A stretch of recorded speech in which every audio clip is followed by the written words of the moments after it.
Welcome back to our channel, Everyday Money Lives. In this episode we meet a family of 6 living on $65,000 a year in Utah, United States. 4 kids under 10, 1 income, snowy Utah winters.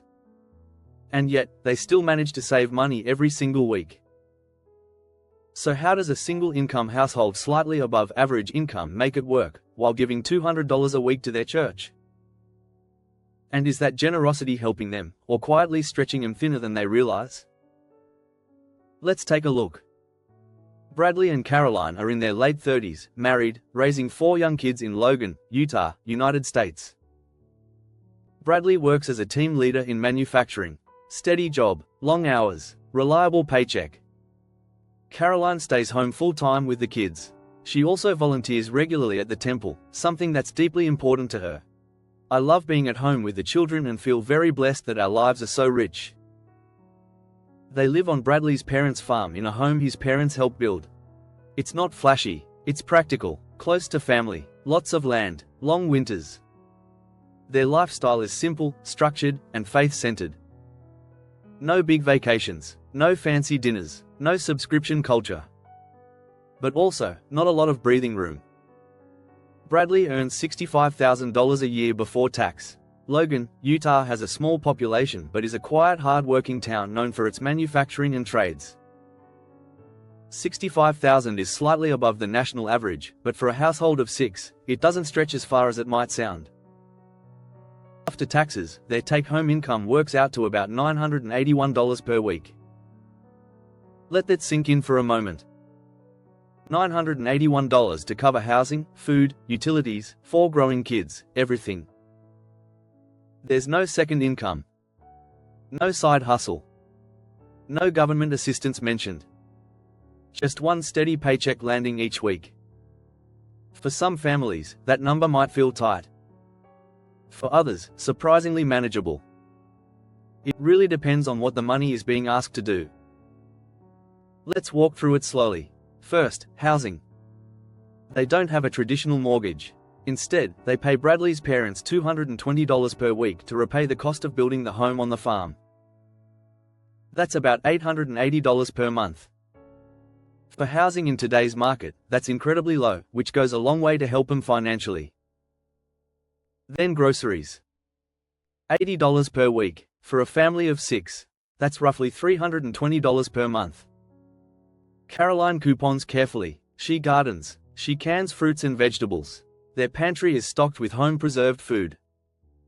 It's disciplined, it's intentional, and honestly, it's impressive. Transport comes in at $30 per week. That covers gas and upkeep for 2 vehicles, a truck and a minivan. That's about $120 per month. Again, very lean. They all have bikes and tend to get around town on foot, only relying on vehicles for longer journeys or to get to work.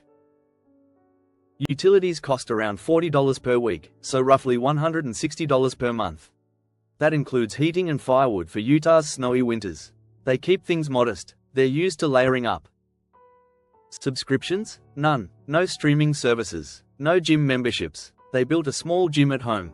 They walk in nearby national parks for free. Now here's where things get more interesting. Tithe. $200 per week. That's $800 per month. Non-negotiable. For them, this isn't just a donation. It's a commitment, a value, a spiritual obligation. When I asked them about this, they said, "It's just what we do. Our parents do it, their parents did it. We don't really see it as a cost, we see it as it going back to where it needs to be." Then there's discretionary spending. Bradley spends about $50 per week on his model plane hobby. Parts, events, small upgrades.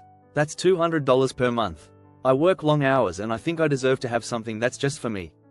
I've always had an interest in planes and I enjoy it, so why not? Clothing costs are low, about $10 per week on fabric, since Caroline makes most of the children's clothes herself. That's $40 per month. Those shoes, especially for fast-growing kids, pop up as occasional larger expenses. Savings? They put away $100 per week, $400 per month. And they've built that up to just over $13,000, which they admit was more before getting the house. We spent a bit of our savings furnishing the house, but it's exactly how we want it now. Occasionally I'll buy things from Goodwill if I spot a good deal, says Caroline. Anything left at the end of the week goes toward the children's college fund. Which means, in theory, almost every dollar is assigned somewhere. So what's actually happening here? This isn't lifestyle creep. It's not overspending on convenience. It's not debt spirals or impulsive purchases. It's commitment. A large portion of their income, nearly a fifth of their take-home pay, goes to tithe. Another significant portion goes toward paying back family for the house. They're living lean in every other category to make those priorities work. Groceries are tight. Transport is minimal. Entertainment is nearly non-existent. They've structured their life around discipline. And that works. We get out in nature all the time. We live near several national parks, so we're always outside, even in the colder months. We don't believe that kids need to be glued to a screen. They learn a lot by being out in nature. It's good for them and it keeps costs down. It also means there isn't much margin. If income dropped, if an unexpected medical bill appeared, if one vehicle needed major repairs, things could tighten quickly. Not because they're irresponsible, but because everything is already carefully balanced. We know we don't have much, but we do feel very blessed. We live near family and we all take care of each other, so that adds to a feeling of security for us and our children. Now, here's the interesting part. They're already doing many things well, but small adjustments could create more breathing room. For example, Bradley's hobby costs about $50 per week.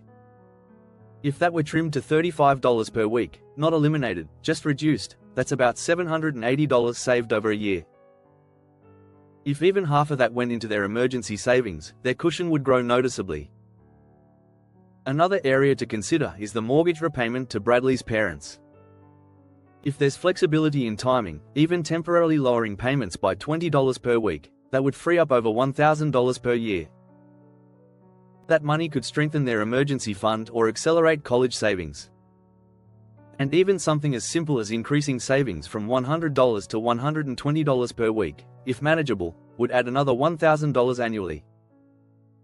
None of these changes are extreme.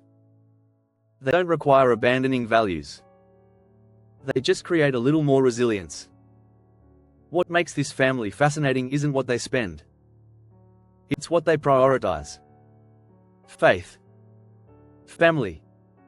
Self-reliance. Debt avoidance.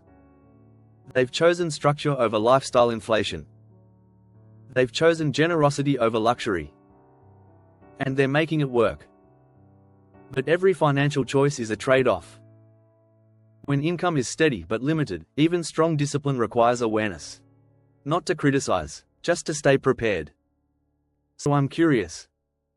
What stood out to you the most? The $80 grocery budget? The $200 weekly tithe? Or the fact that they're saving consistently on a single income with 4 young kids? If this were your household, would you adjust anything? Or would you keep it exactly the way it is?